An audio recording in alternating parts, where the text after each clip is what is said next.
We Strive, a nonprofit organization, was founded by Suresh 4 years ago with the vision to create stronger communities across the world, and its mission is to offer diverse platforms for youngsters and adults to learn, grow, and contribute.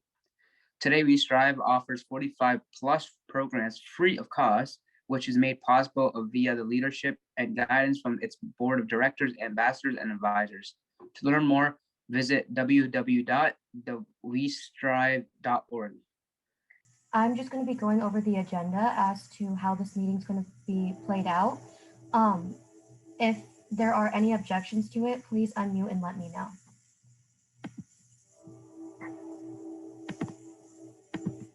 Okay, so the first thing that we're doing is we're introducing the organizations, which we have just done. Then we're going to be doing a check-in round, and that will be run by me, and I'll be introducing our 4 dignitaries. Then we're going to be having our panel discussion on obesity and COVID-19, and that will last 60 minutes. Then we're going to be asking for donations for the organization and the presentation for the cause. Then we'll be voting of thanks. Then we will get the summary of the panel discussion, then a Q&A session, and then our closing round. So back to everyone else. Is there any objections to that agenda?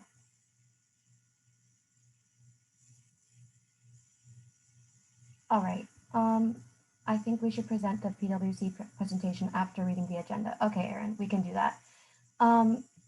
Since that's something that is going to be done after the introduction, I can definitely put that in the agenda.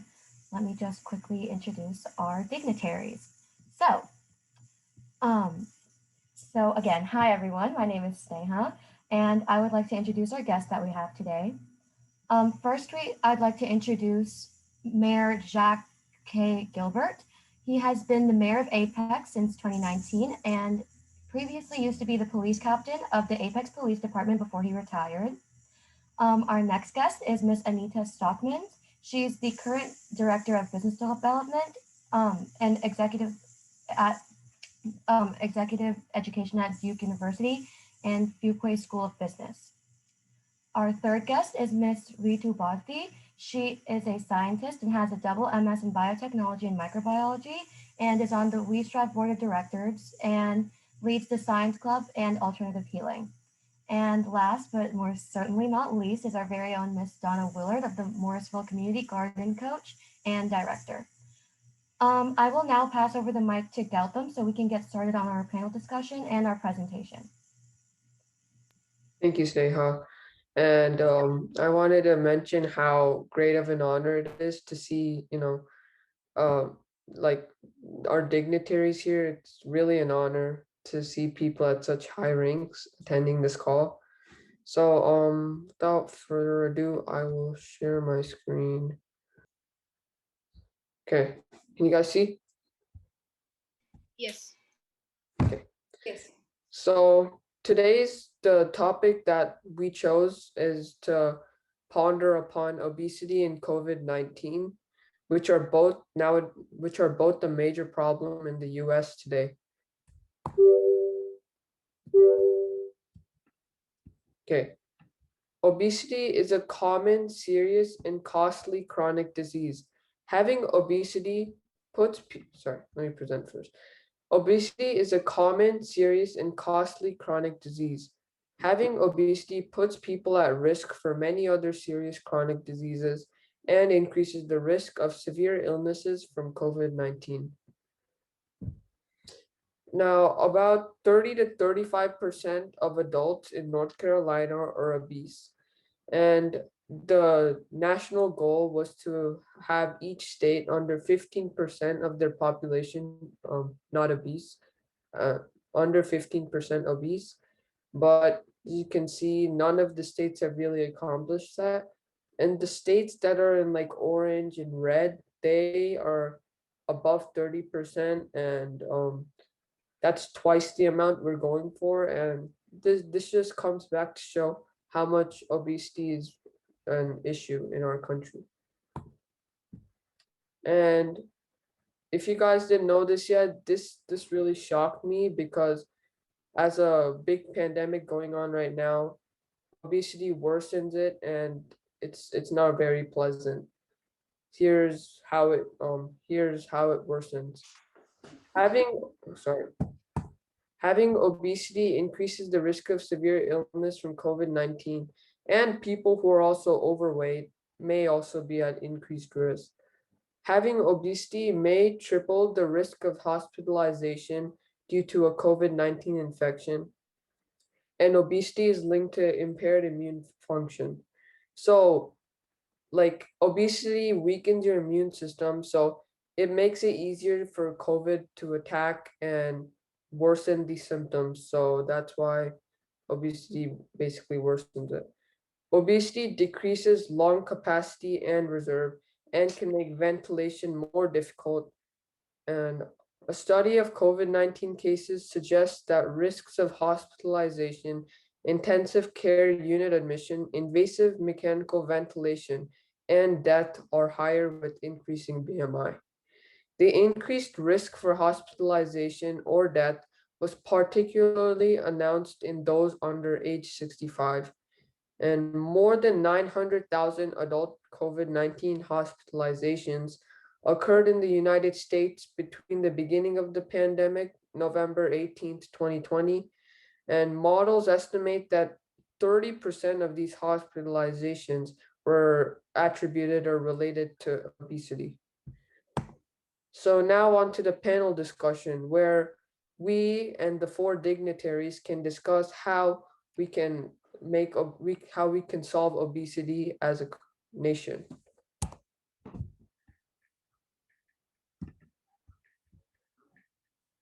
All right, thank you, Gautam. That was really informative. Now that we're on to the panel discussion, before we begin, is there anything that the four dignitaries would like to say? Yes, I would just like to say, first of all, it's an honor to be here.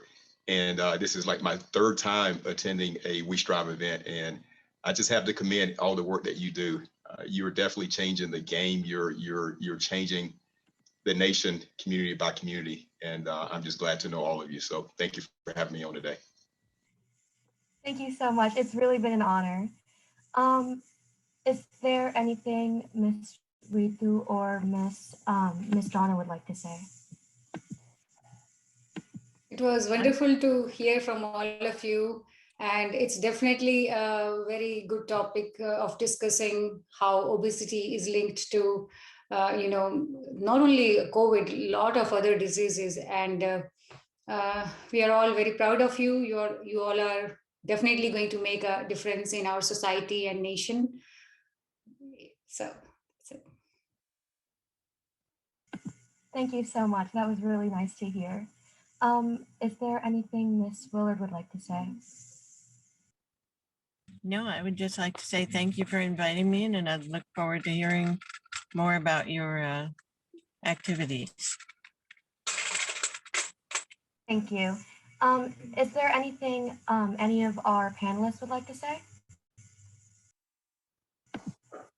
All right, so if there's nothing anyone else on the panelists or if the dignitaries want to say, we can move on to the proposals. So just a quick recap of what the presentation that Gautam said is that obesity is a common, serious, and very costly chronic disease. And having obesity puts people at risk for many other chronic diseases and increases the risk of severe illness from COVID-19. And now going to the dignitaries and the panelists, is there anything or any ideas that you guys want to put out there which you may think could maybe slow down the spread of COVID in those who are suffering with obesity? Or is there any other problems that you guys might want to spotlight to make a proposal for? So can I talk? Okay, so I would like to discuss some of the main fundamentals and basics of that are very important in a healthy lifestyle in general, and also to maintain a good body weight. So let me just discuss a little bit about it and see from there where we can go.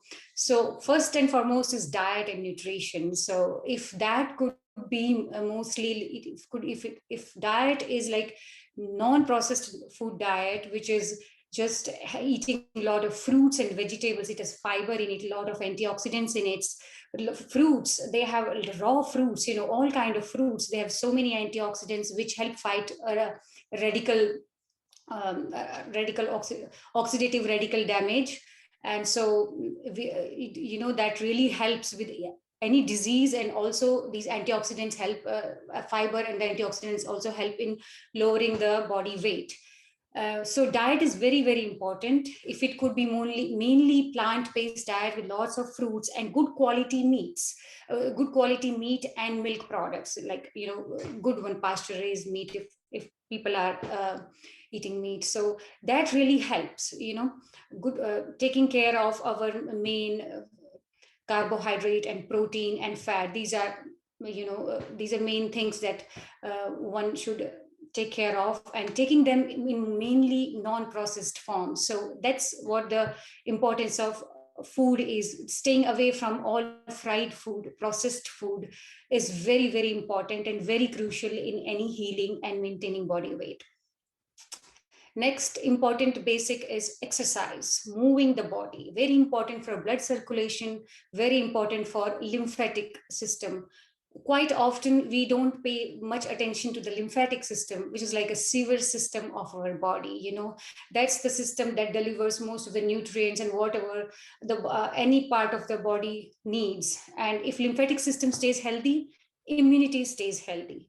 It's also known as third kidney of our body. So exercise, lymphatic system only moves when we move. If we don't move, blood circulation may keep happening, but lymphatic system doesn't move. So it is very important to keep the lymphatic system moving. So some form of exercise, yoga or aerobics, anything, movement is essential.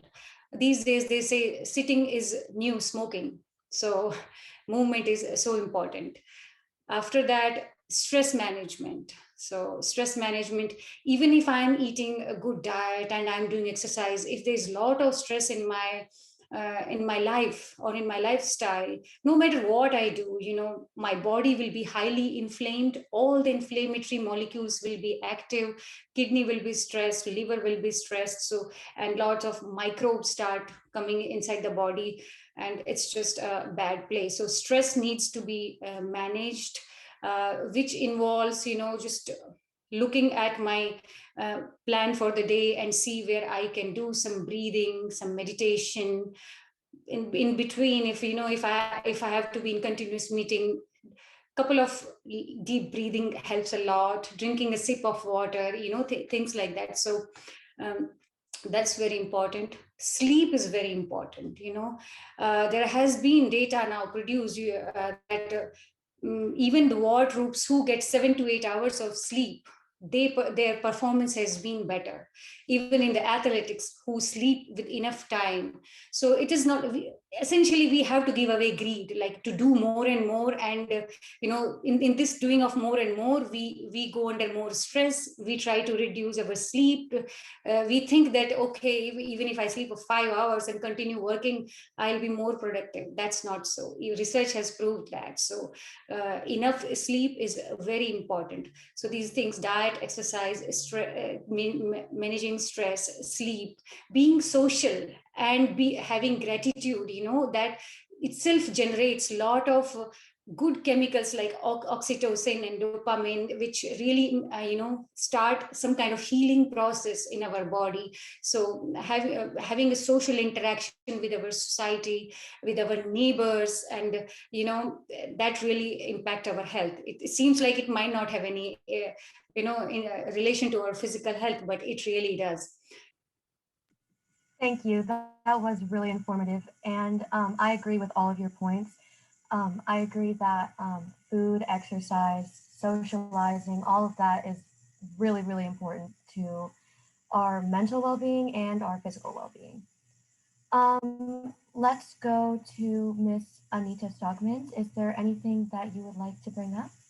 I think just for patients that are already struggling with health issues. I think something that we don't value enough sometimes is community.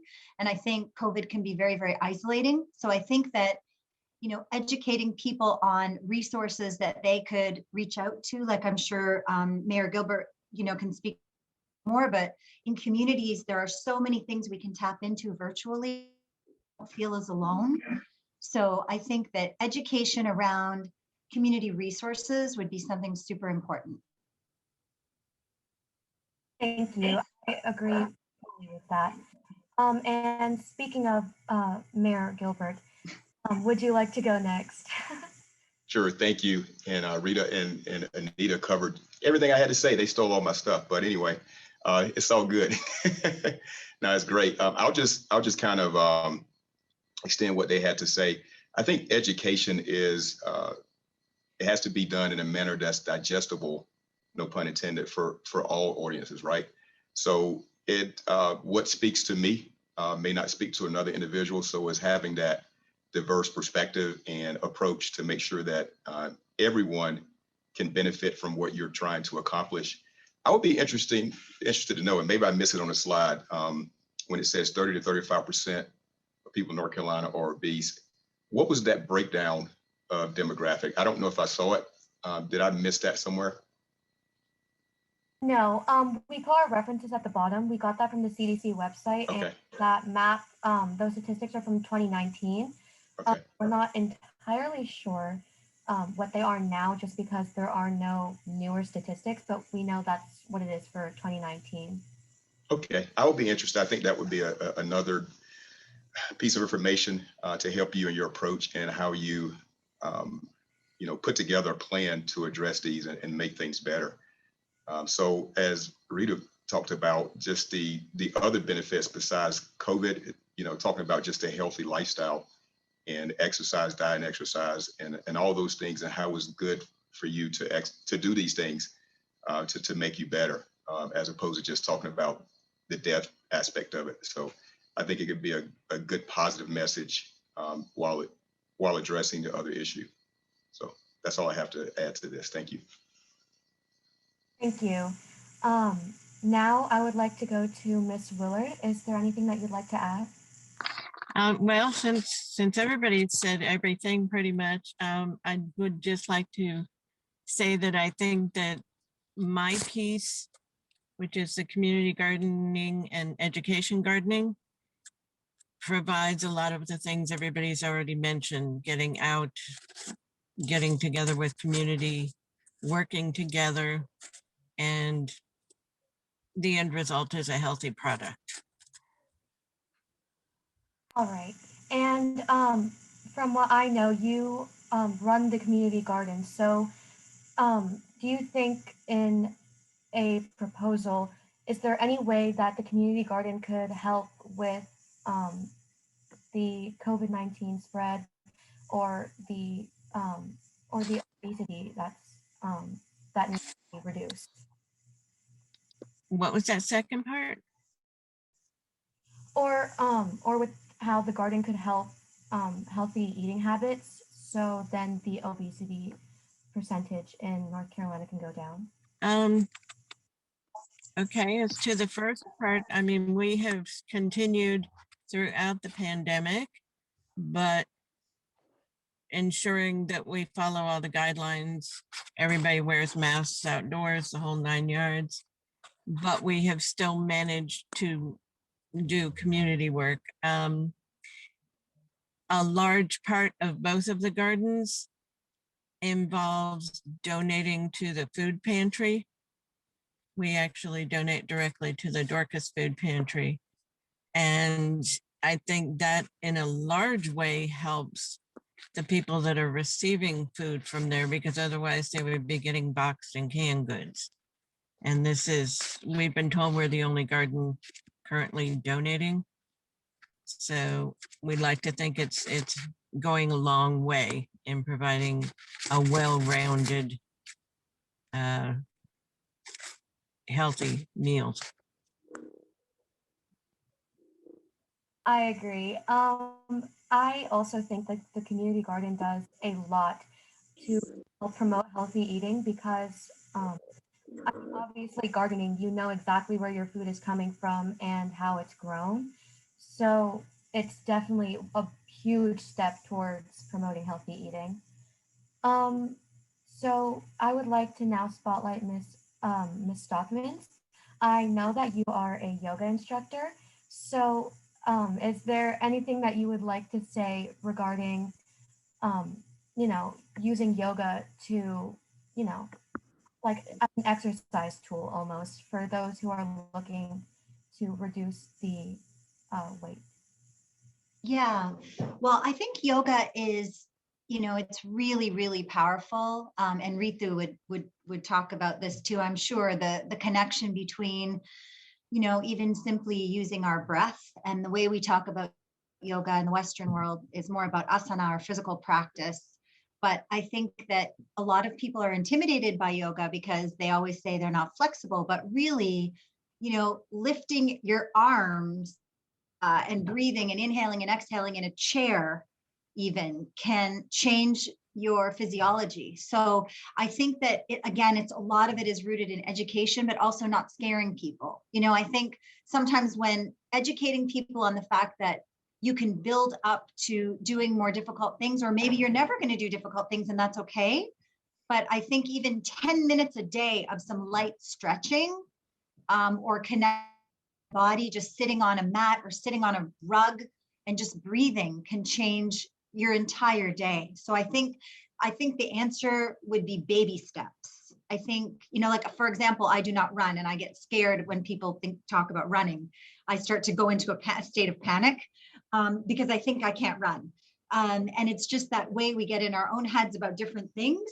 I think that yoga, I feel I've managed to stay strong and I'm over 50 and I have practiced for many, many years. So I think it's really, really about connecting, your breath and your body. And I know Mr. Siddharkar can speak to this too, because he's a yogi too. So you might want to ask him because he does a lot of the real, the really deep, important breathing exercises. So maybe he can speak to that in connection to weight loss. Not to put you on the spot, but please ask him too. He's an expert. Definitely, Anita. I will add my inputs towards the end of the discussion, but let us continue with the what they have planned for.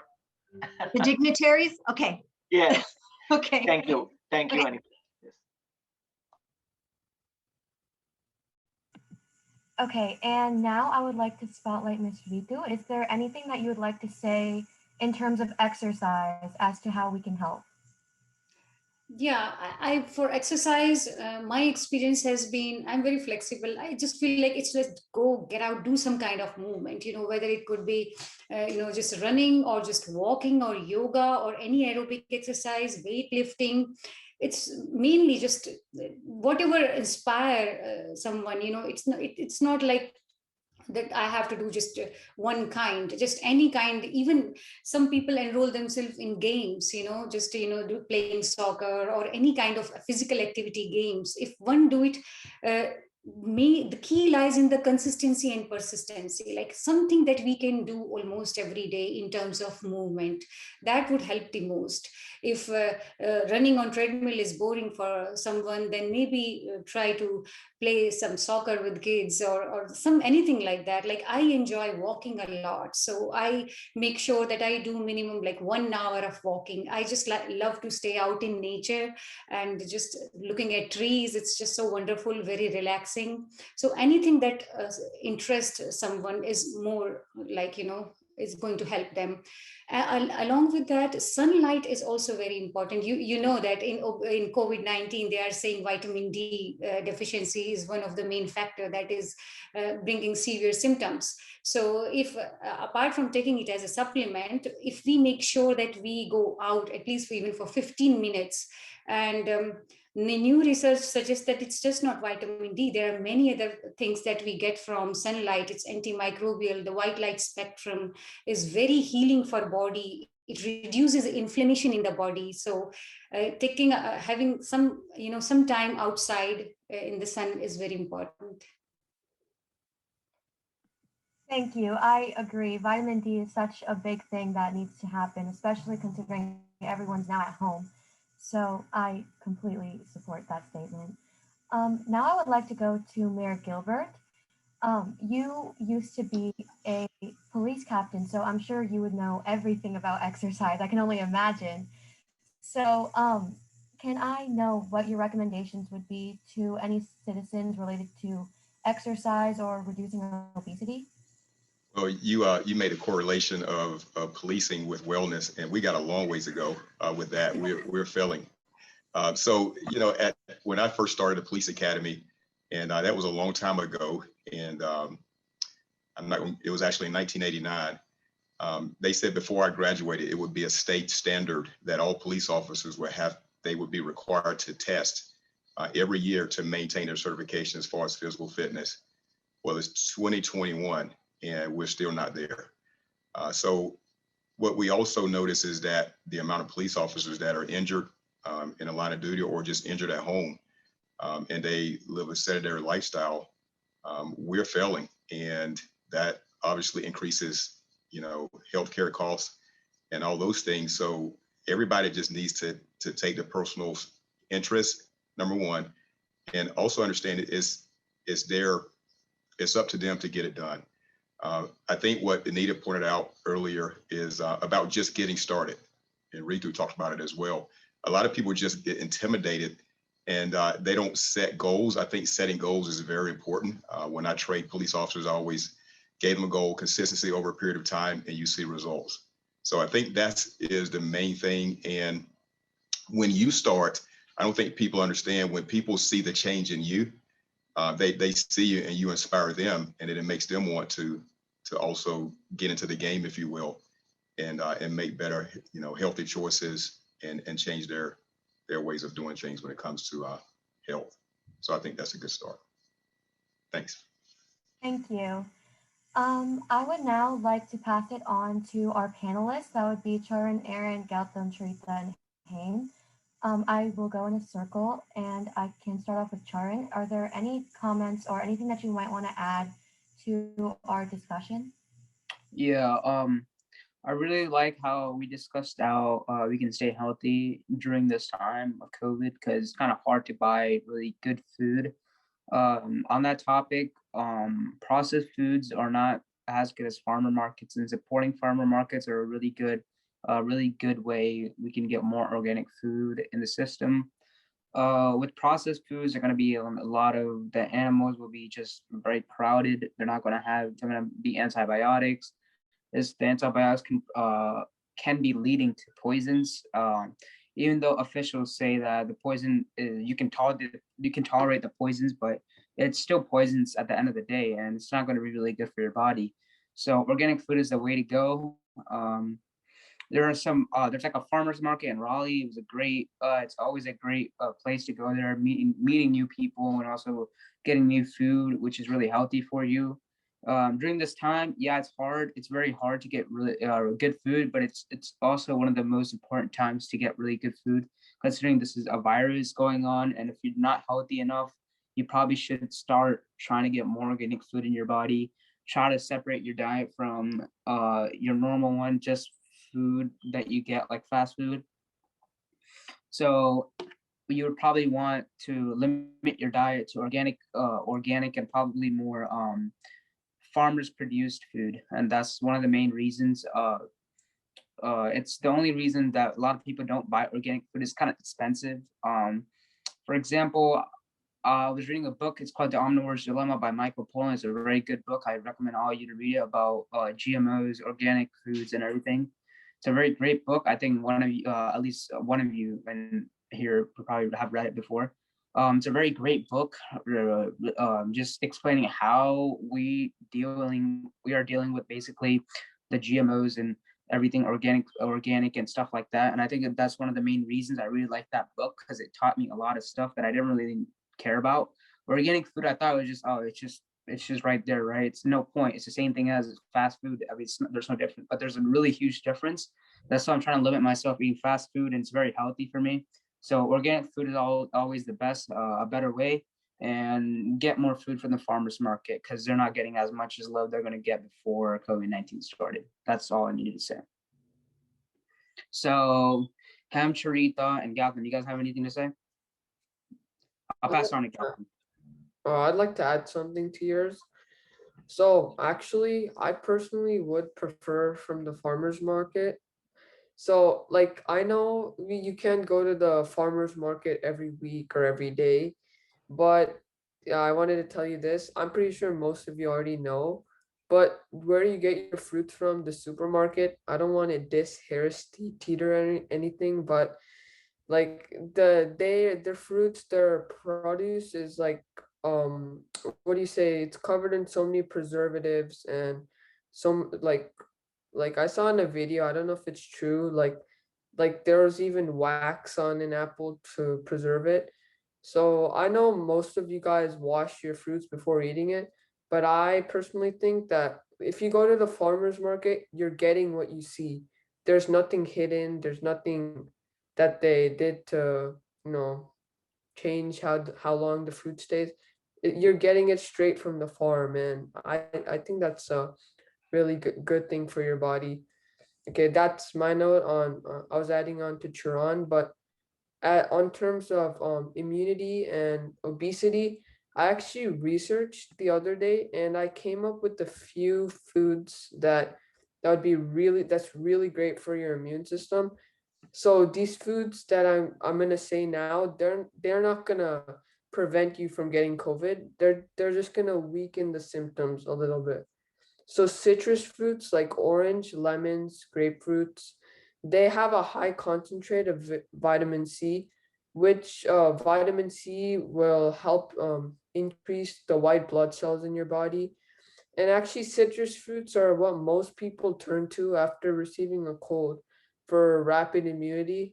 Like it's kind of like a natural version of a tablet. Like so, it's really good. And there's also broccoli and spinach and papayas. I want to add papayas to this list. These three veggies or fruits that I mentioned, they're really good for your digestion apparently. If you take it, I'm not expecting you to eat it on a daily basis, but if you try it, it's gonna like clear out your stomach and clear out your digestive tract, which is very good for losing weight. And I'd prefer if you're overweight or facing obesity, looking to these fruits or veggies is a great idea. And so ginger and turmeric, you wouldn't eat these two plain. You'd probably mix it with curry or salads. I'm not sure, but these are also really good for your immune system, and actually they've been proven to reduce the symptoms of the swine flu. And that's the research I've done on immunity and obesity. If you have any questions or would like to look into what foods are good for you, and you can always talk to us. You know?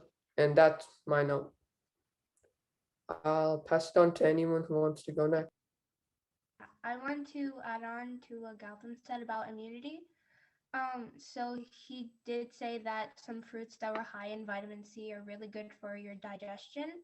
And I just want to add that drinking a glass of water before you eat a meal can also be really good in for your digestive system. So that's all I wanted to add.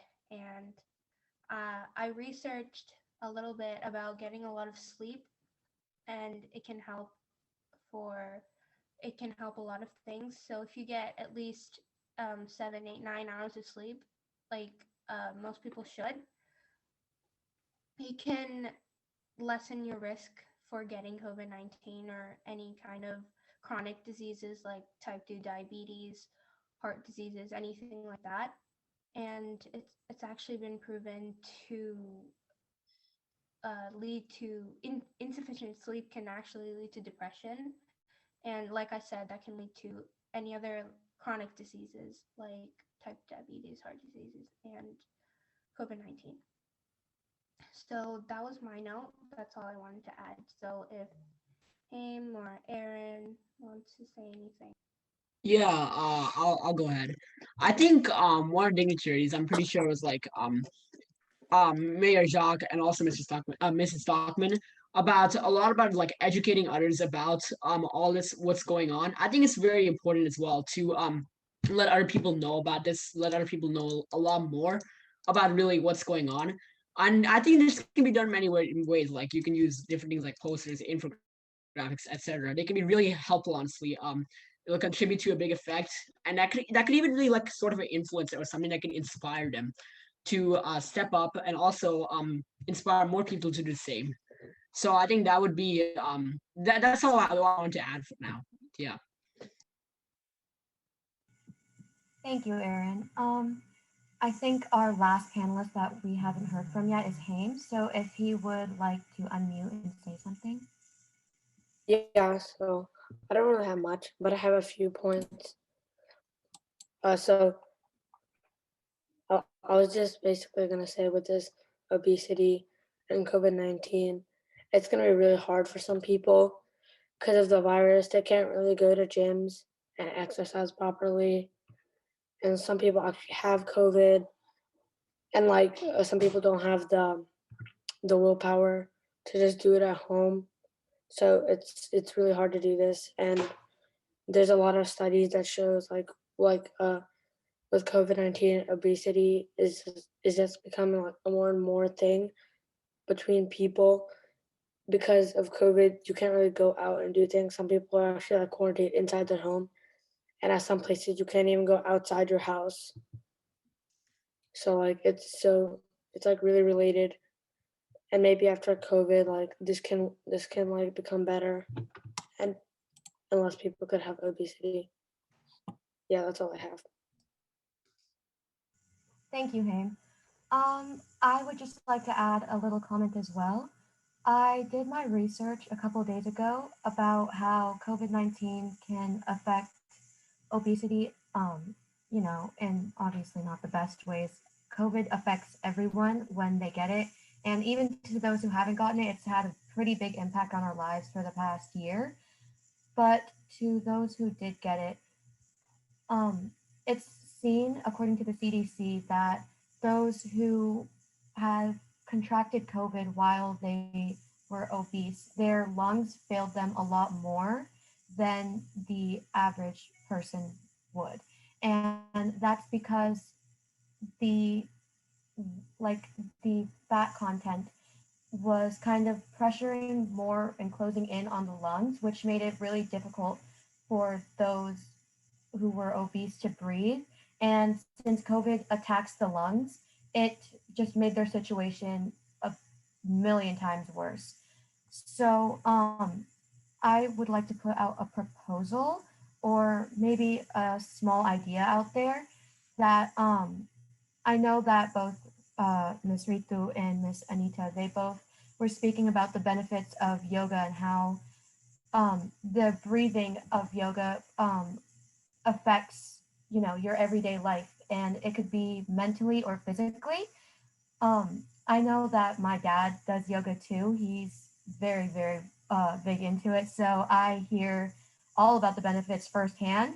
And I know that, just doing breathing exercises normally is good enough to, expand your lungs a little bit more and, properly breathe after maybe a stressful day or after an intense workout even. Because I know that even me personally, whenever I do work out, I get really tired, or during the workout I forget to breathe, and it's not the best thing to do.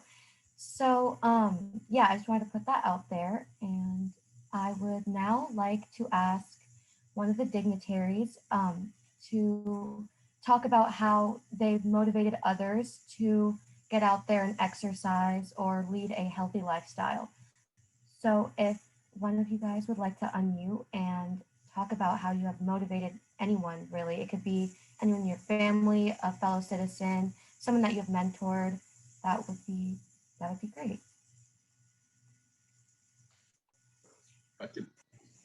I guess I can start. Okay, go ahead.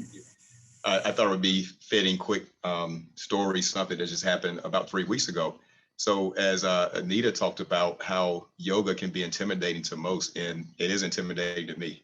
But I was able to get this this business in Apex, Honor Yoga, to they invited me there for just a tour, and they taught me into doing the aerial yoga. So I was hanging upside down and in this material, fabric, whatever it was. So it was quite interesting. But after that, I felt really good for a few days, and it really encouraged me and inspired me to go back. So I am going to go back and do more because it was a different type of exercise. I'm pretty much a bodybuilder, so I do the resistance training. So I think when you get out of your comfort zone and try new things, great things can happen out of that. So I just want to share that story. And then one other thing, my son, he's 19. So I did bodybuilding really throughout my entire career as a police officer, and did bodybuilding competitions. You wouldn't know it now, but I did back in the day. But now he follows me, and he goes into the gym. He has a pretty consistent schedule. And so you just never know how you can inspire others. So I just want to share those two personal stories. Thank you. Thank you. That was really nice to hear. I would now like to spotlight Ms. Ritu. Is there anything that you would like to add about motivating people to get out there and exercise or leading a healthy lifestyle? Yeah, so I try my best, and I think it's just like charity begins from home. So even if we could inspire just a couple of people, it becomes a ripple effect. And for that, proper education, I feel education is the tool. It's a very strong tool. Sometimes it is not enough to inspire someone just to say, oh, walking is very good for your health. So what I try to do is, just using my scientific background, I try to explain why is it good for you. So once we really understand, not just intellectually, like really just going into the cell, that this is what is happening, if we do it, these are the benefits, and if we don't do it, these are we'll be in great trouble.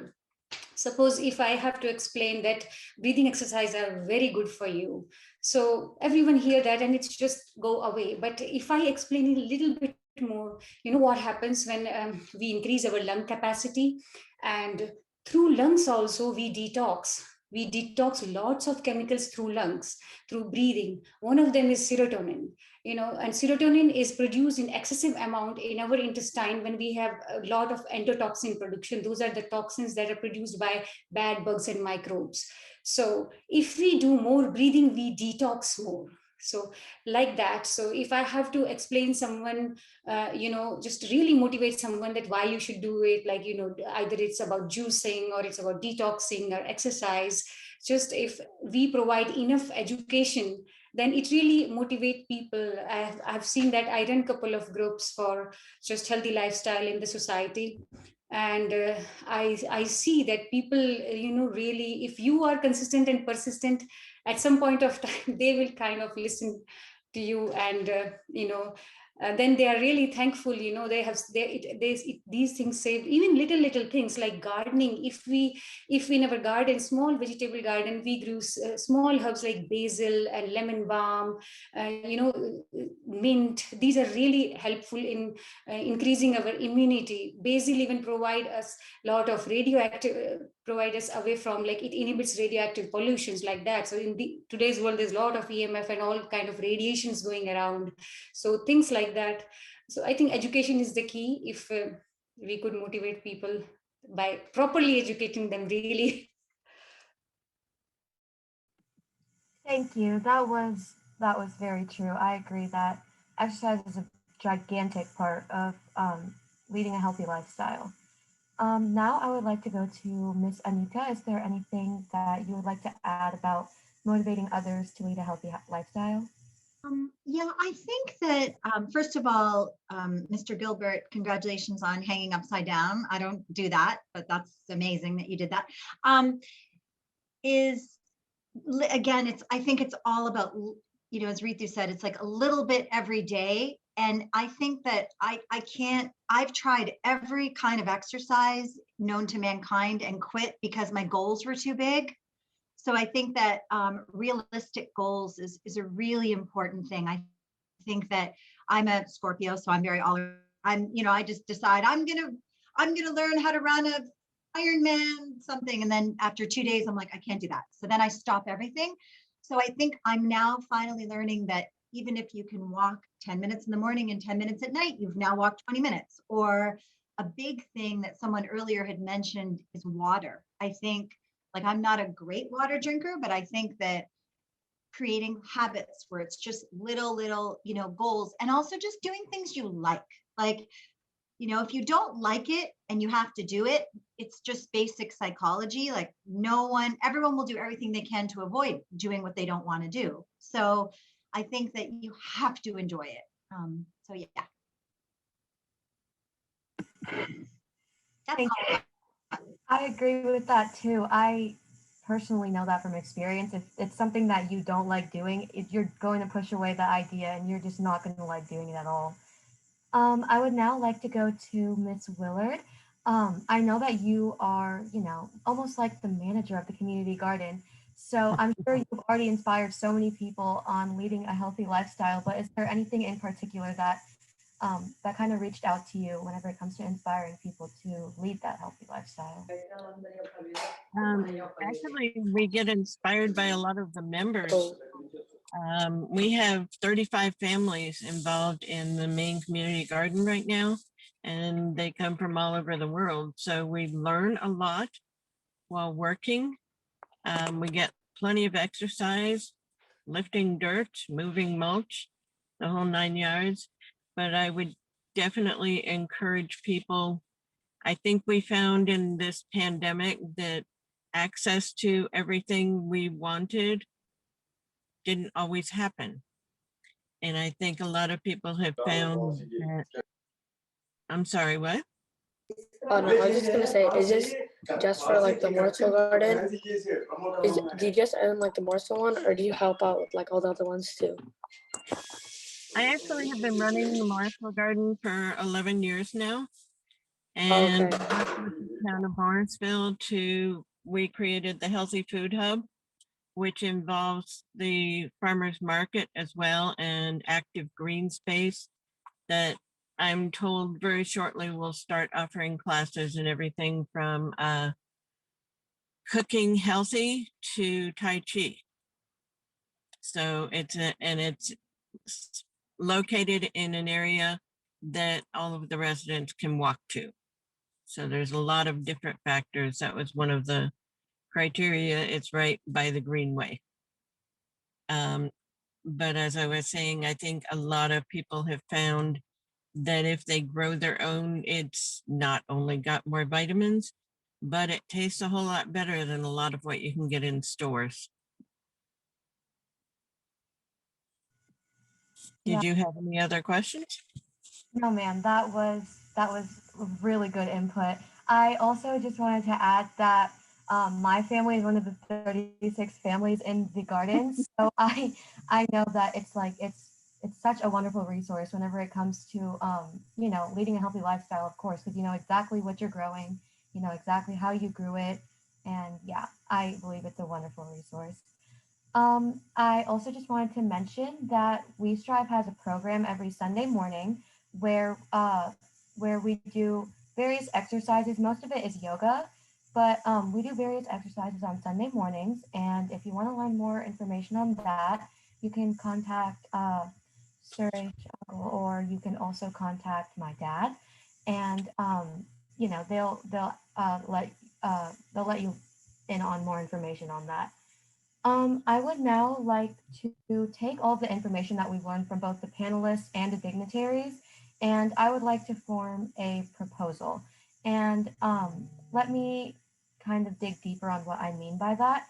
Now that we understand that exercise, diet, socializing, keeping yourself mentally and physically well is a major part in combating both COVID and obesity. Those are like very big factors. So with that information, we can form a proposal, which is something that we can do to help our community reduce these risks for both obesity and for COVID-19. And I would like for the panelists now to give out their proposals or any ideas for proposals. And I would like to start off with Aaron. Yeah, thank you. I think one important thing, as I had mentioned before, actually, and I think some of the other panelists have mentioned it too. I think it's very, very important. I think Mrs. Barty had mentioned that education is a very important tool to help other people, to let other people know about what's going on, to let other people, and to kind of influence them, as I had also mentioned before, and some of the panelists as well. I think it's pretty important to, I think it's an important thing to include education and letting other people know as part of a proposal, and I think that would really help like step up more people to do the same, probably maybe even educate more others and yeah, influence. Thank you. Thank you. I would like to now pass it on to Gautam. Is there any kind of idea for a proposal or just a direct proposal that you want to talk about using the information that we've learned from our dignitaries? Can you clarify yourself when you mean by proposal? Sure, yeah, I can go over it again. So now that we've got all the information from our dignitaries, we know that having a proper diet, keeping ourselves mentally and physically in check is a gigantic factor in both combating COVID and reducing the obesity risk. Is there anything or any idea that you may have that we can help our community to combat both of those, to combat both things? Yeah, actually, I did have a few ideas. So first of all, if any of you right now are like eating fast food at 12 o'clock, binge watching TV, so I suggest maybe you stop doing that and start looking into more healthier options. So you got to start it before you go tell anyone. Then you're not verified to tell anyone. So you should start uh, eating healthy, I guess, and maybe you can involve this in your family and your family, like maybe you don't have to start off with salads every day. Probably once every week you can increase like that. And then once you think you're proficient, you can go and spread awareness. You have more power than you think as a citizen, and you can use resources online, anything to spread the word. And honestly, I personally think that we should spread the word of community gardens like Miss Willard has right now. So we can like spread the word of community gardens and farmers markets and explain to them the benefits. And I guess that could be a good starting proposal. And then we can go more in depth after we accomplish this. Thank you for your input. I agree that it is a pretty good idea to spread more awareness about the fact that we have a community garden in multiple areas in the first place. I would now like to pass it on to Charitha. Is there anything that you want to add or any ideas that you have for a proposal? I just want to say I agree with Aaron and what Aaron and Gautam said. And I also think that we could spread awareness to everyone and tell everyone to like, I watched a video the other day and it said basically just 30 minutes of walking and moving around can actually help you a lot. So I think we should raise some awareness to get everyone to get moving, walk on the greenways because the weather's really good at this time of year. So maybe we can get everyone to do something like that.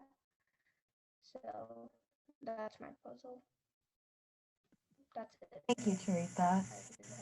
I would now like to pass it on to Charan. Is there any input that you want to give? Yeah, sure. I would like to. What? Or any ideas that you may have. All right. Yeah. So I was just paying attention to what you guys said. I really like how that ideas are shaping out to be. I think we can actually do a lot of things for, basically North Carolina here, or around the country or even around the world. one of the major things I would recommend is raise awareness. Raising awareness is probably the most important thing that you can do when you're doing such a big major task and like combating something like a lot of people really don't know a lot and how the risks of it. Yeah, people will see. When I was first learning about obesity, I thought it was like not a really big issue because it happens to so many people. You lose start interest. You're like, oh, it's normal, but it's not normal. It's normal, but it's very not healthy for people. And people, when they think this, they start to go down this hole where they just keep eating fast food and they think, oh, it's going to go out one day. No, it's not. It's a very scary thing. So we probably should raise awareness about it. And for the people who already know about it, should practice some stuff like that. Start going to the farmers market a lot. That's one of the biggest things that you can really do. Buy organic food. We have farmers markets nearby in Raleigh. I'm pretty sure we have gardens that you guys were talking about. One other big thing is basically just make sure you know where your food is coming from. If it's a processed food, like let's say you go to Walmart and you buy like a processed meats, I don't think that's a very good use or a very good like a buy, because you don't really know where it's coming from. You don't know what's the origins of it. You don't know how the animals were treated when they were doing it. It's just not really good in any way how they were treated with antibiotics and what kind of poisons are there in there. So probably you should limit yourself with the processed foods. One processed food I guess you could have is probably like yogurt or honey, stuff like that. Usually they're not really processed, but if they are processed, don't buy them, I guess. But make sure you buy some really organic food that are stores sell, like honey. You can't really process honey, I don't think, at least. If I'm wrong, please correct me. Eggs can be changed, altered in many ways, at least with the chickens. So make sure you know where you're getting it from. Organic eggs are really good. Brown eggs are pretty fine also. So just make sure you know where you're getting your food from. That's really about it. So whoever has to go next, I think it's like Ham. Ham, do you want to go? Yeah, I don't really have much input, but all I can say is like it's kind of what you said. If you want to get something, you always want to check where it's from and like who's selling it, because kind of what you said, like you don't know how they make it or how they ship it, so it's always good to check. Yeah, thank you. So everyone's input was wonderful. Thank you to the panelists for bringing all those wonderful points up and, reviewing what we went over. I would like to put in a point as well. I have somewhat of a proposal. My proposal is that, taking what Ms. Ritu has said about how socializing is a really, really big part of, keeping yourself mentally in check, and how Ms. Anita and, Mayor Gilbert were talking about how exercise is also a very, very big factor, and how Ms. Willard was talking about how, knowing where your food comes from and, having a resource for growing your own food, putting all that together, I have a proposal, which is to create a group within Apex, Morrisville, Cary, wherever really, and make a, like a healthy lifestyle group, maybe. I'm sure that there are very many people out there who would like to join, and maybe there's even a group like that. And if there is, we can expand more onto it. We can have everything from like exercise groups to healthy eating to, just normal socializing, because, COVID is very isolating, especially with social distancing and having to stay home.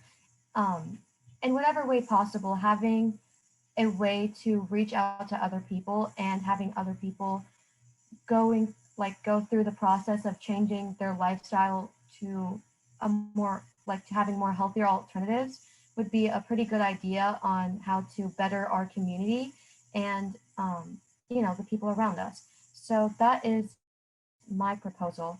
If there is anyone who wants to add a comment to it, or if there's anyone who wants to refine the idea a little more, you guys are free to do so. And I would like to start off with the dignitaries to do that first. And let's start off with Ms. Willard to do that. Okay. Actually, my thought when you talked about your proposal was that if you got enough information together, you might want to have a table at the Healthy Food Hub during the farmers market. And another option will be when we're able to do classes again at the education garden, you might want to put together something to do there. Okay, thank you. I'll definitely keep those in mind. Is there anything else? Yeah, too much information. I'm trying to process it all. All right. Would you like me to come back to you maybe towards the end so you can collect your thoughts and say them, all together? That might be helpful. Okay, thank you. I'll definitely keep those 2 points that you mentioned in mind, though. I think that's definitely one step towards bettering our community. I would now like to ask Ms. Ritu if there's any comments that you want to add to the proposal. So I think I would like to touch on just very brief on 3 points. So first of all, if we have a place where we are teaching people about healthy lifestyle, we can also teach how to make certain healthy things at homes, like probiotics. Probiotics are so vitally important for our good health. All these good bugs, they call us, it's like a second brain for ourselves. Its role in immunity, in making B vitamins is so vital. So, and it's so easy to make them at home, like making sauerkraut, kvass, kombucha, kefir, and yogurt. I think everybody know how to make it. So, and variety of probiotic, it's not just like, okay, I take yogurt as a probiotic. Different variety, different strains of bacteria has different function in the body, clearing the skin, helping us detox, things like that. One more thing, that knowingly and unknowingly, most of us at some point of time become victim of learned helplessness. So it's like, oh, like someone will say asthma is like, steroid is the way to go, and okay, so we think we are helpless, we cannot do anything. Medicines are very important, they are very good, and they have their importance in our life. But if we want to, with a healthy lifestyle, learning new things, taking the advantage of our new education, recent research and publications, living holistically, increasing our education to a point where we can live holistically, such that we have to use all these medicines, which really helps. But eventually, if we kind of accept them as our daily food, then it will be very damaging for our body. So just coming out of this psyche that I cannot do anything, nothing is in my hand. So we can do a lot together, we can make a difference. That's all. Thank you. I would now like to go to Mayor Gilbert. Is there any comments that you would like to say about the proposal?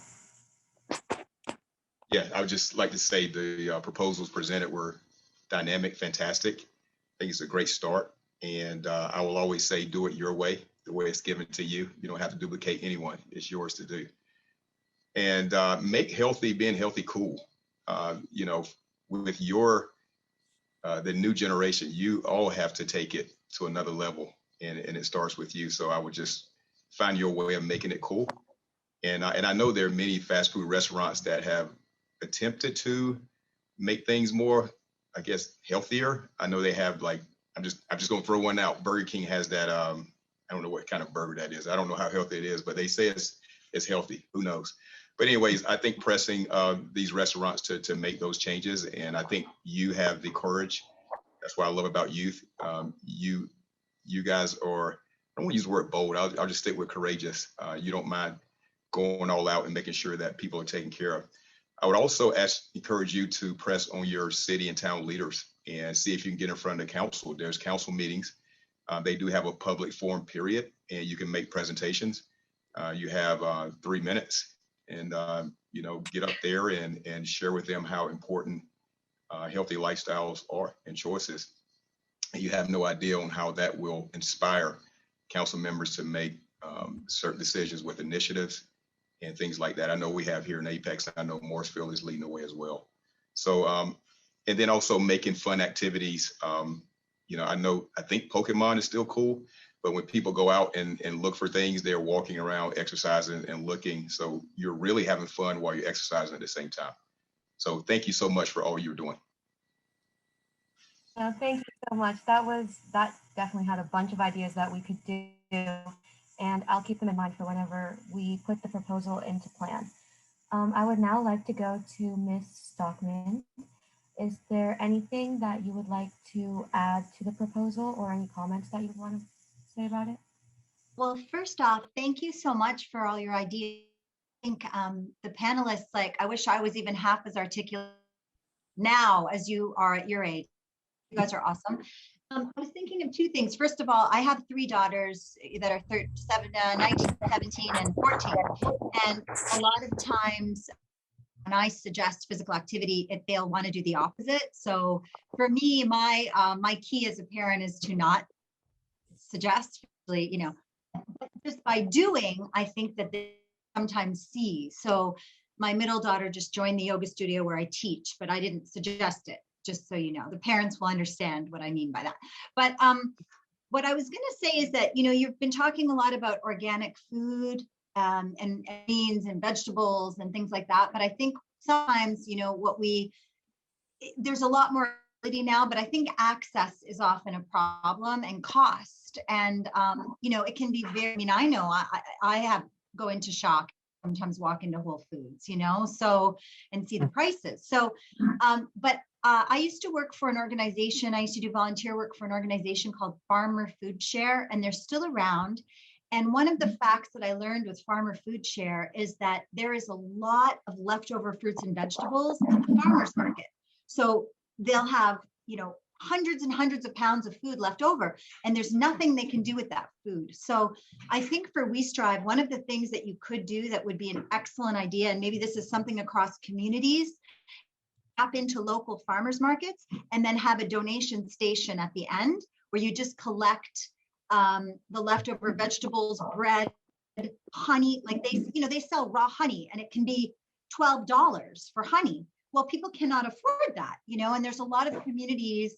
I come from Toronto. I know what it's like to live in a city, and particularly within inner cities and things like that, where there's just not that access. So, I think Donna, Ms. Willard has the community garden. There could be opportunities to, when people come to visit the gardens, that they have boxes of food that are much more either affordable or free for communities that need the food. So I think I hate the thought of throwing away food in my own home. So, you think about all the food that's wasted that the farmers can't do anything with.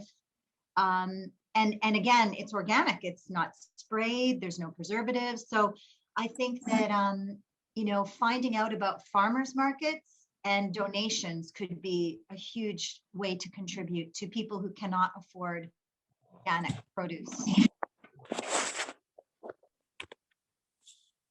Thank you, Ms. Stockman. I also agree. That was one of the points that I wanted to bring up.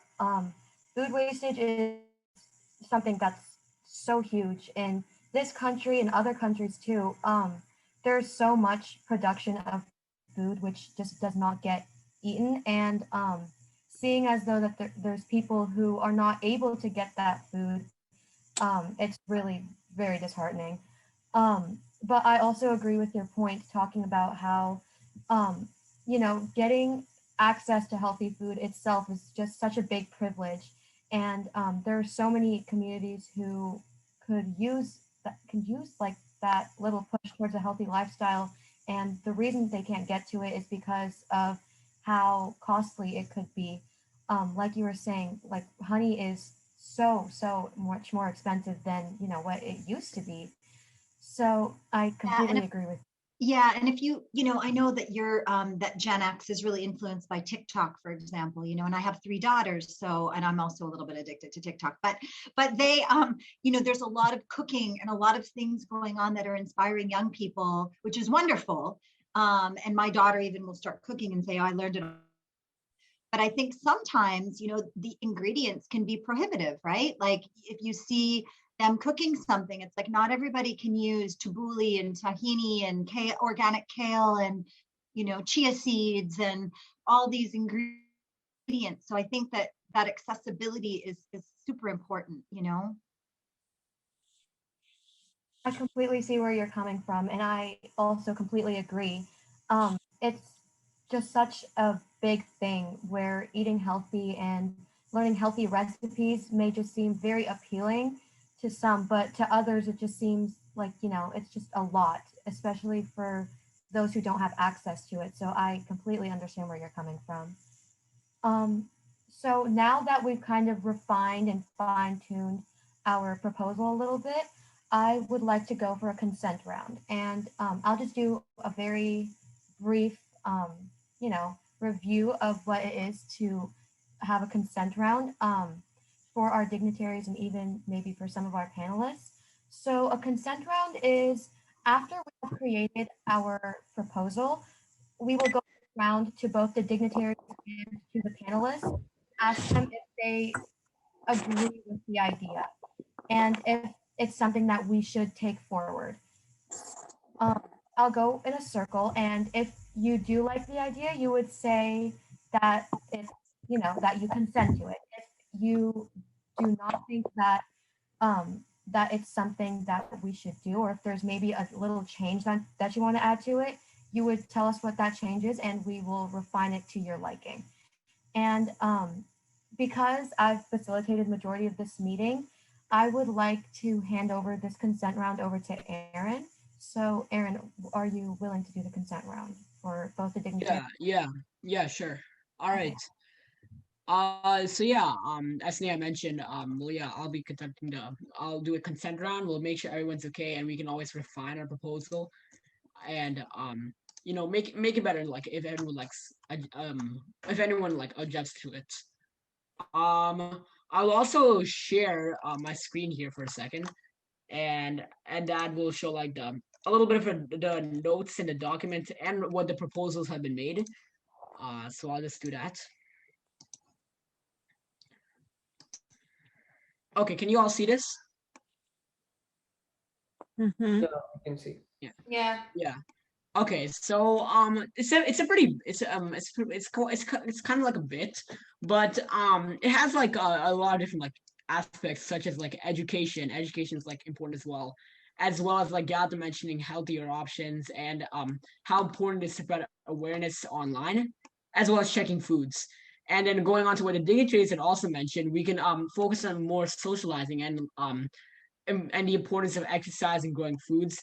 And as Neha mentioned, we can create expand a group for healthy lifestyle, exercise, socialization, etc. Especially since COVID is very isolating, and since having a way, as she mentioned, to reach out to others to change to a healthier alternative would be really a good idea to benefit the community.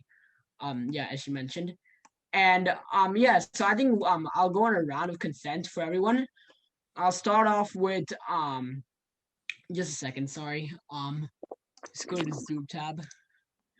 Sneha, do you consent to the? Yeah. Yes, I do consent. All right, great, thanks. Mayor Jacques, do you consent? Consent. Thank you. Thank you. Miss Ritu Bharti, do you consent? Yes, I do. Great, thank you. Miss Anita Stockman, do you consent? I do. All right, thank you. Gautam, do you consent? Yes, I consent. All right, great, thanks. Charan, do you consent? I consent. All right, great, thanks. Charita, do you consent? I didn't catch that. Sorry, can you... I said I consent. Oh, okay, great. Yeah, thanks. Miss Donna Willard, do you consent? I consent. All right, thanks. And last but definitely most certainly not least, Hem, do you consent? Yes, I consent. All right, great. We got everybody consented to it. Yeah, round of applause.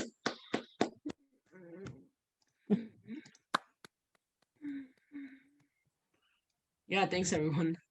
Thank you, Aaron. That was, I mean, and thank you everyone for consenting. That was, just an amazing discussion that we've had. I would now like to go on to the next part of our agenda, which is a voting of thanks, and that will be by Haim. Yeah, okay. So I would just like to thank all four of you for coming out here, and everybody else who put aside their schedule and came out here to listen to this. It's like it's really helpful, and it'll help a lot in our next action items and what we're planning on to do next. So thank you, everyone. Haim, thank you so much. I would also like to add on to that. Thank you so much for our dignitaries and to our panelists. This was really an amazing discussion, and I'm so glad that we've got a proposal in play. And once we act more on it, we will be sure to tell you everything that's happened about it. And we can't wait, honestly. I would now like to go to the Q&A session. I know there was a couple people in the chat who were asking questions, and I will call some of those out. So there was a question asking how to get into the community garden, and that question goes to Ms. Willard. So Ms. Willard, if you're willing to answer. Did you say to get to it as in physically or to get into as a member? How to get into it as a member. Okay. Well, 90% of the people have joined through our Facebook page. Unfortunately, we are full for this year unless somebody leaves or we expand. But yeah, I would recommend if you want to learn more to go to the Facebook page, Morrisville Community Garden. And we have a master gardener who's our garden coordinator, and she's the one that runs that page. So there's a lot of good information there. All right, thank you. Thank you so much for that. Are there any other questions that anyone in the audience may have? Or any comments even?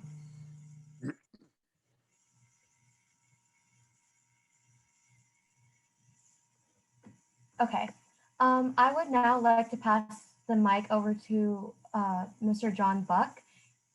If you have any comments or any words that you would like to say.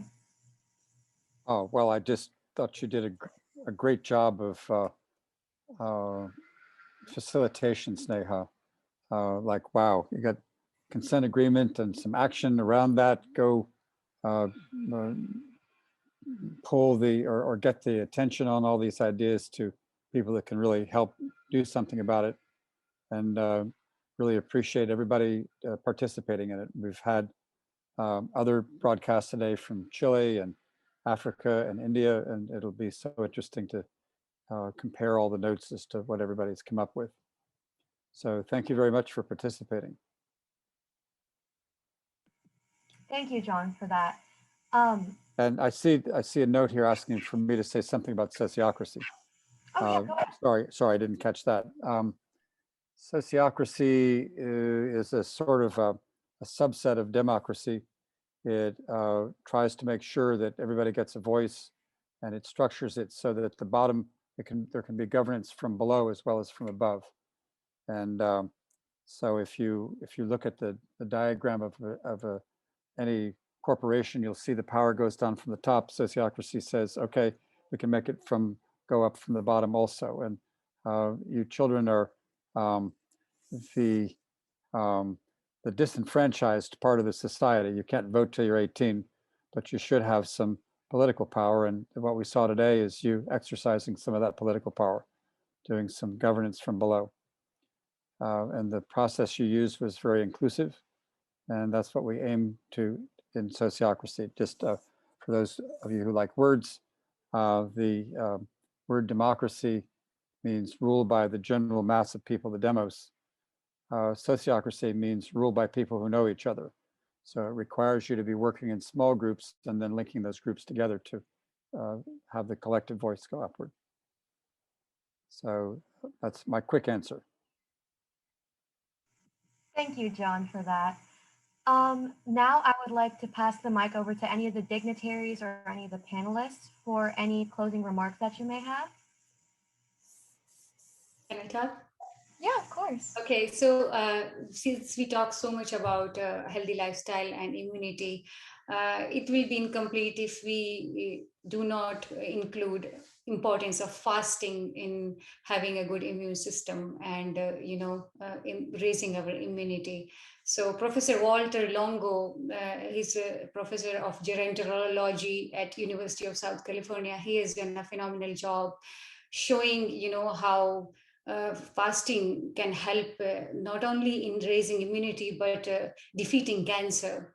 It gobbled up all the toxins present in the body and the old cells like through phagocytosis. So whenever we talk about healthy lifestyle, other than things like diet, exercise, stress, sleep, fasting is one of the very big tool that we should include. That's it. Thank you. Anyone else? Yes, thank you so much for everything today. And I do co-sign with what Mr. Buck said. You are amazing, and you guys are leaders. It's not just by position, but your influence. So continue to do what you're doing, and you have my support. Thank you. Thank you so much, Mayor Gilbert. Any of the panelists, if you guys would like to unmute and have any closing remarks that you may have before we end this meeting. I have a few comments. Thanks for everyone for coming out here and supporting us. It'll be really helpful in the future. And have a great day.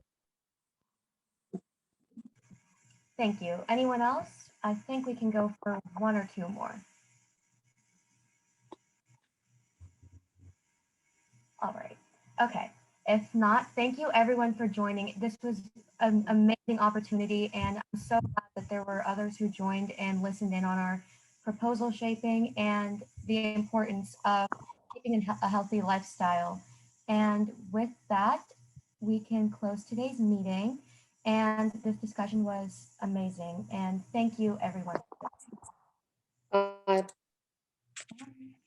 everyone. Thank you for everyone. Bye. Thank you. Bye, everyone.